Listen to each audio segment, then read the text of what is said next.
What's up, people? I'm Incognito. Got a lot of money on the line tonight with this Visa. Got a lot of important people involved. We took some profit at the open here just to take a little bit off the table so I won't get murdered, more or less, at the end of the day. But let's just put it in comparison, okay, for a second. If you're really out there thinking that Visa's going to turn out to be another MasterCard, come on now. Let's talk reality. I mean, I want the stock to go to 250 also, but it's not going to 250. I think it's going to go to 100 just because it's it's a hot stock. It's a company that most of the institutions are going to want to own. Something that more or less these hedge funds want to own. Mutual funds. God, I hate mutual funds so much, but they will be accumulating the stock, and they probably will bring it to $100 eventually. I don't know if it's going to happen tonight. Shh, shh. The options are real expensive, and the thing is, look at the market cap of the companies, okay? MasterCard has a market cap of X amount. Visa has a market cap of X amount. The bottom line is, you want to know why Visa's not going to go to $250 a share? There's 551 million shares in the float. All right? You know what that means? Hopefully you know what that means. Maybe I'm just talking nonsense. MasterCard has about 115 million shares in the float. That's about a fifth, doing the math quickly. So every point that Visa goes up, that's 5 points that MasterCard could go up. We're not talking exact numbers here, of course, but you can't just assume because they're two credit card companies that they're going to go to the same price as far as the stock is related. It would be nice. It would be nice could they have $75 calls for today. The stock's going to go negative today. And luckily, what's up, Joe?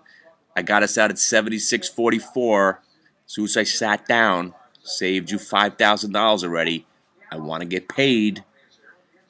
Chances are it's not going to stay below, but it's only 20 cents from going negative right now. And I knew they were going to gap it up. What did I tell you on Thursday? What did I tell you on Friday? They will gap the stock up on Monday. We will sell on the gap, and we will buy back cheaper sometime during the day. So far, I'm right. Usually that doesn't work out, but we will be buying it. If it goes under 75, we're going to start accumulating on the way down. Now, we got to understand something. Shh. It's a new IPO. This is their first earnings season coming out. You got to think they got this one in the bag, right?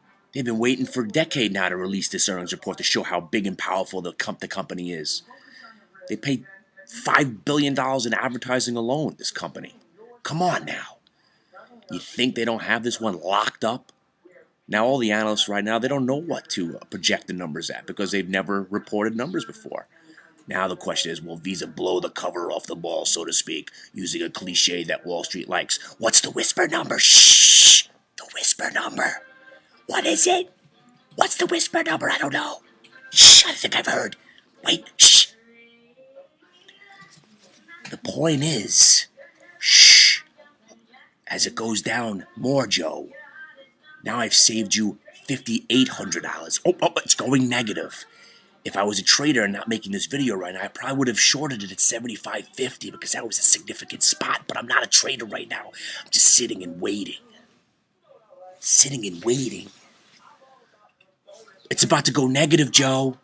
Joe, right now, we could call it a day because I made you money and I want my 20%, Joe.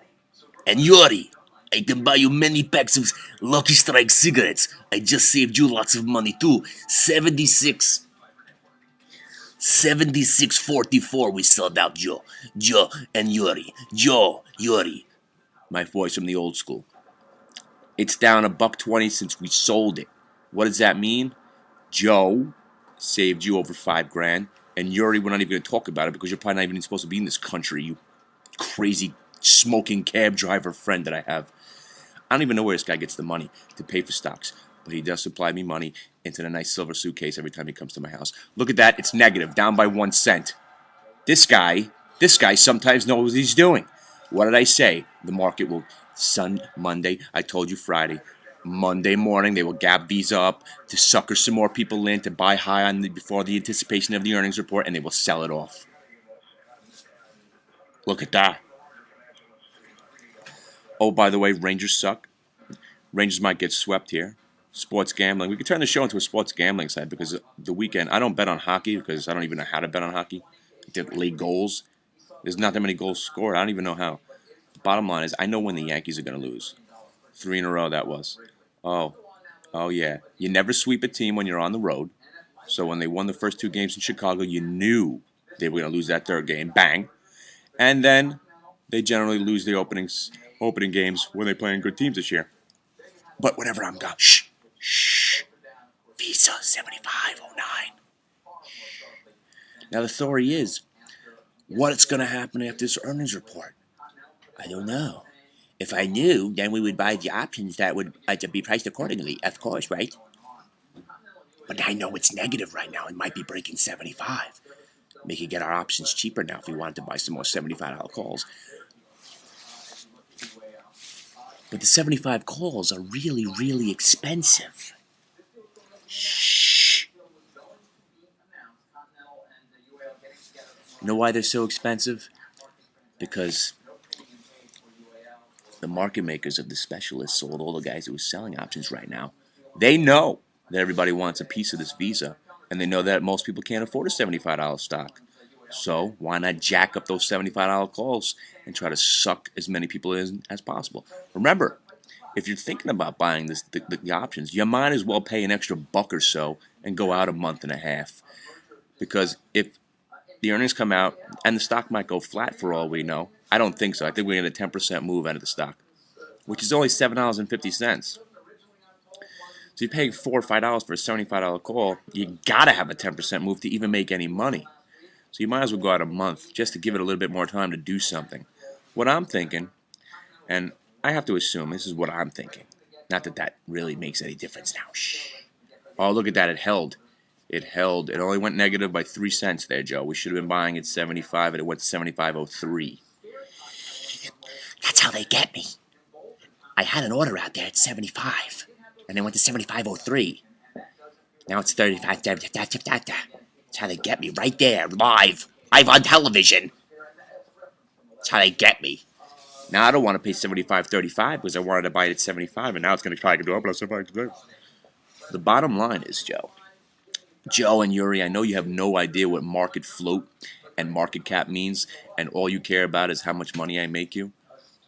But you got to remember, this is not MasterCard, okay? It's not going to go to $250 a share. That's one thing. And if it goes to 100, like I said, that's pretty impressive because I started getting you in at $64 a share. And $64, making 11 points in a week and a half isn't bad either, Joe. What did I do for the Broadcom?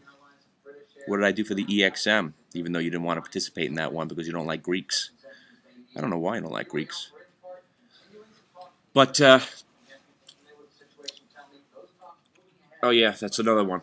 Yeah, the DRYS. What a sick move that had, huh? Bottom line is we can make money here, people. Okay, read between the lines, Mr. Jones. I'm going under my desk. I'm keeping it really quiet. We've got a small block that we secured at a certain price that we can only call our special clients with. We're going to get you in between the bid and the offer. Super deal, Mr. Jones. Buy all you can. All right? Buy all you can, Mr. Jones. Because I'm not supposed to reveal this information, but there's going to be a news story that comes out any day now, and then we're not going to be able to get the stock at this price. What do you think's going to happen? Just remember this, Mr. Jones. I know you don't like cheap stocks, but wouldn't you think that it's easier for a $2 stock to go to $4 than a $20 stock to go to $40, and we're going to double our money? Yeah, I know we got you in at 7, but now at 4, you got to buy twice as much, so when it goes back to 8, you're going to make that much more money. Are you following me, Mr. Jones? That's right, pick up 10,000 shares.